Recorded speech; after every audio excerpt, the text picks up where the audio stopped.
এমন কিছু মুহূর্ত আসে যখন স্বর্গ খুব কাছে মনে হয়। এমন কিছু মুহূর্ত যখন সময় স্থির থাকে বলে মনে হয়। এমন কিছু মুহূর্ত যখন সাধারণ জিনিস ঈশ্বরের দরজা হয়ে ওঠে। সুসংবাদ এমনই একটি মুহূর্ত। এটি শান্ত, এটি সুন্দর, এটি সম্পূর্ণ নতুন কিছুর সূচনা। কোন বজ্রপাত নেই, কোন তুরি বাজনা নেই, কোন রাজকীয় শোভাযাত্রা নেই। নাজারেথের একটি সাধারণ ঘর, একটি যুবতী প্রার্থনায় নিমগ্ন, ধীরে ধীরে আসছে, চিরকাল সময়ের সন্ধান করছে।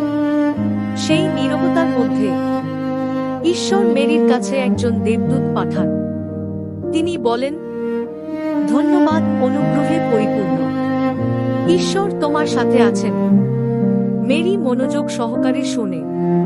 তার শ্রবণে সবকিছু বদলে যায়। ঈশ্বর আমাদের জোর করেন না, তিনি সম্মতির জন্য অপেক্ষা করেন। অসীম আমাদের মধ্যে বসবাসের জন্য সীমাবদ্ধ মানবতার কাছে অনুমতি চান। সেন্ট ইরেনিয়াস আমাদের স্মরণ করিয়ে দেন, হবার অবাধ্যতার ফলে সৃষ্ট গিট মেরির আনুগত্যের মাধ্যমে খুলে যায়। এদেনে যা ভেঙে যায় তা নাজারেথে সেরে উঠতে শুরু করে। প্রথম হওয়া ঈশ্বরের বাক্য থেকে মুখ ফিরিয়ে নিয়েছিল। নতুন হওয়া বিশ্বাসের সাথে তা গ্রহণ করেছিল। যখন মেরি বলেছিলেন, তুমি যেমন বলেছিলে আমার প্রতিও তেমনই হোক, তখন পৃথিবী নতুনভাবে শুরু হয়েছিল। এটা শুধু মেরির গল্প নয়, এটা আমাদেরও গল্প। ঈশ্বর আজও আমাদের কাছে আসেন, শাস্ত্রের মাধ্যমে, প্রার্থনার মাধ্যমে, বিবেকের শান্ত কণ্ঠস্বরের মাধ্যমে। যখনই আমরা ঈশ্বরকে হ্যাঁ বলি, খ্রিস্ট আমাদের হৃদয়ে নতুন করে জন্মগ্রহণ করেন। আবির্ভাব এমন একটি সময় যা আমাদের হ্যাঁ বলতে শেখায়। স্পষ্টের আগে বিশ্বাস।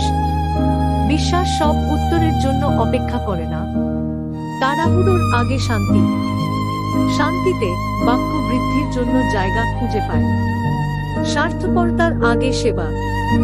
ঈশ্বরের সাথে সত্যিকারের সাক্ষাৎ আমাদের সর্বদা অন্যদের ভালোবাসার জন্য অনুপ্রাণিত করে।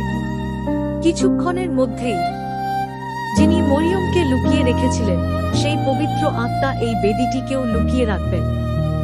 রুটি এবং দ্রাক্ষারস খ্রিস্টের দেহ এবং রক্তে পরিণত হবে। বাক্য আবার মাংসে পরিণত হবে এখানে আমাদের মধ্যে।